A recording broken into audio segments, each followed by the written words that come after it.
What's going on, everyone? Welcome to Haisai Gaijin-san. What? Formerly known as Poppy TV. So I changed my name. I know it's pretty late, but I changed my name. There were way too many Poppy TVs on YouTube. So I just wanted to make it slightly easier for people to find me. So if you're new here, this is a channel all about my journey in East Asia.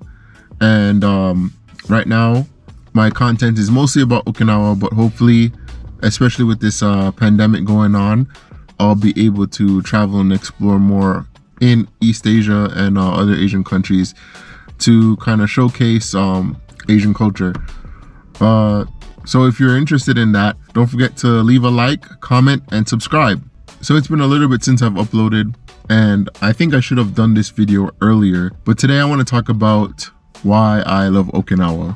So Okinawa will always hold a special place in my heart for a myriad of reasons. But before I go into that, we got to start from the beginning. So ever since I was in high school, I wanted to go to Japan. And for those who can't tell already, I'm a huge nerd.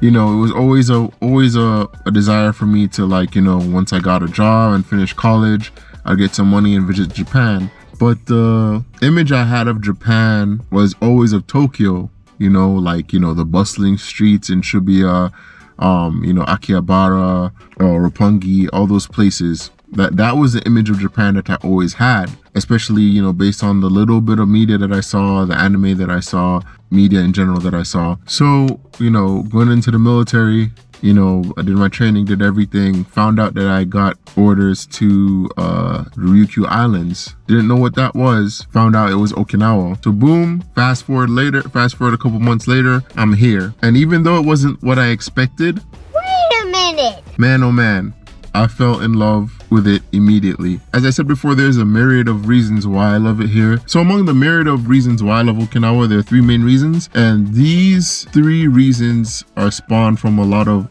life experiences that I've had. So number one of the main reasons why I love Okinawa is because it reminds me so much of my my parents' homeland, Jamaica. So there's a whole lot of things that are very similar when you compare Okinawa to Jamaica, right? They're both small islands. They're both sunny almost all year round. The infrastructure are the same pretty much for housing. A lot of the fruits and agriculture are the same. There's sugarcane here in Okinawa and sugarcane in Jamaica. The mangoes here. There's papaya here. I'm not sure if there's guava here. There's a lot of hurricanes, or on this side of the world you call them typhoons here. There are a little earthquakes here and there, same in Jamaica. So immediately from an infrastructure point of view, climate wise, everything, it was a shoo-in. And basically the reason why, you know, the infrastructure and the climate, whatever, matching Jamaica kind of hit me, or kind of made me easier for me to fall in love with Okinawa, is because during my formative years when I was a teenager, for 10 years I was in Jamaica. You know, I'm a Wilmarian, Wilma's old boy. So, and those are like one of the greatest times of my life when I was growing up in Jamaica. So, and it really left an impression on me. I have a lot of friends, a lot of people that I keep in contact with that I grew up there in Jamaica, you know? So coming to another place that's similar, it really like wow, like I love it here, like, you know? So that's number one. The number two reason why I fell in love with Okinawa is the feeling of safety.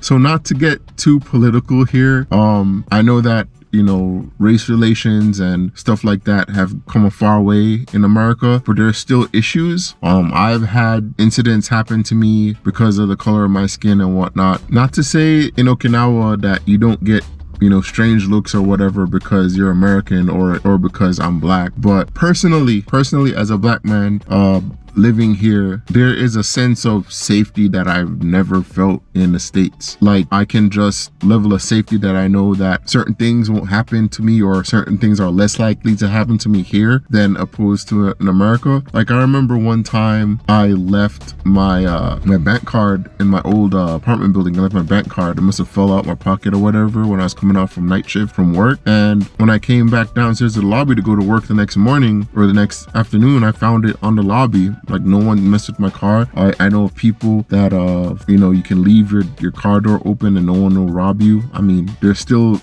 a chance, so I wouldn't encourage to be reckless, but you don't have to, I guess, for lack of a better term, be hypersensitive about your security here, which in a way it might be a personal thing, but I feel like sometimes there is a lull of safety that kind of gets you unnerved, because it's like because growing up in the States or growing up in the West, a lot of the times you're used to having your head on a swivel, or you might have certain things in the back of your mind when you go out in public, because you don't want to get taken advantage of. But when you're here, you're so safe. Sometimes you're kind of like, yo, what is going on?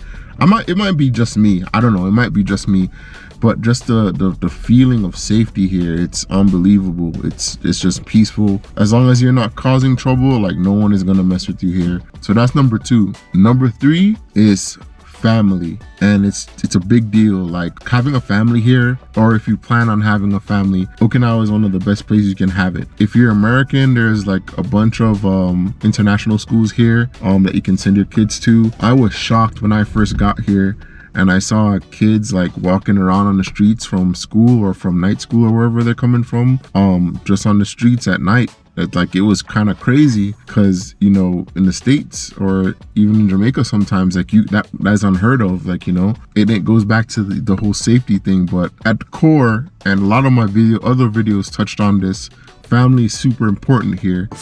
Community is super important here. And growing up with the Western mindset of individuality and the rat race and I gotta go to college, or I gotta get a trade school, and I gotta get this job, and then I gotta get this certain amount of money to be successful, and I gotta reach this level of my job, and it's always like a next level of it's like almost a never ending rung of self-actualization. And you kind of and I kind of can see how in modern Western society why a lot of marriages and relationships don't work, because a lot of the times I think that men and women are focused too much on themselves, and they don't really, and family and relationships are kind of put on the back burner, because everyone is trying to get money, and I know things at times are hard, like inflation, like globalization, everything that's going on. So it's not the same, before 20-30 years ago, like a man could work a factory job and take care of a wife and kids and send his kids through college and retire and all that stuff with just one income. But now most families, the man and the wife has to have a income to survive a lot of the times. But long story short, being here where everything is calm, everything is about community, everyone is pitching in to help each other, like you kind of take a backseat and you're like, wow, like this is a whole different mentality and a whole different ideology that I think a lot of people in the West, especially in America, could probably just not necessarily adopt it. Then I wouldn't say, oh, they have to adopt it or it's a better way, but just to kind of look at it and be like, hey, what are we in American society doing wrong? Because like, man, it's refreshing, because sometimes I have to step back and be like, oh man, like I don't have to be grinding so hard. I don't have to do this so hard. I don't have to be beast mode so hard for this certain level of achievement or this certain level of income. Because as long as you have your family, you're good. And the way that Okinawans help each other and help the Americans and other foreigners here, it's pretty like refreshing to the soul, I think. Not to rant on and ramble on, but those are the 3 things that I think made me immediately fall in love with Okinawa. It's the reminder of Jamaica, one of the best years of my life, the safety that's here, and the emphasis on family and the mentality and community and the mentality that brings to a Western mindset. And that's all I have for today, guys.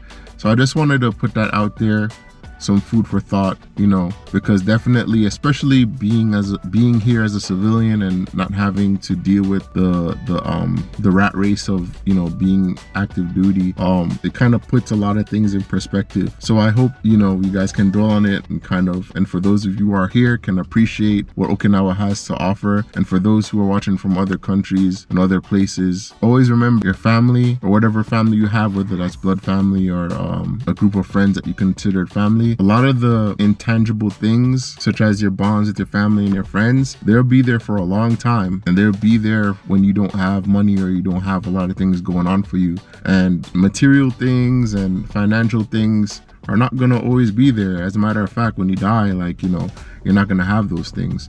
So I just wanted to put that out there, and hopefully you guys enjoy my rant, my ramble. But yeah, that's all I have for today. Remember guys to stay blessed and stay tuned. I'll see you in the next one. Peace.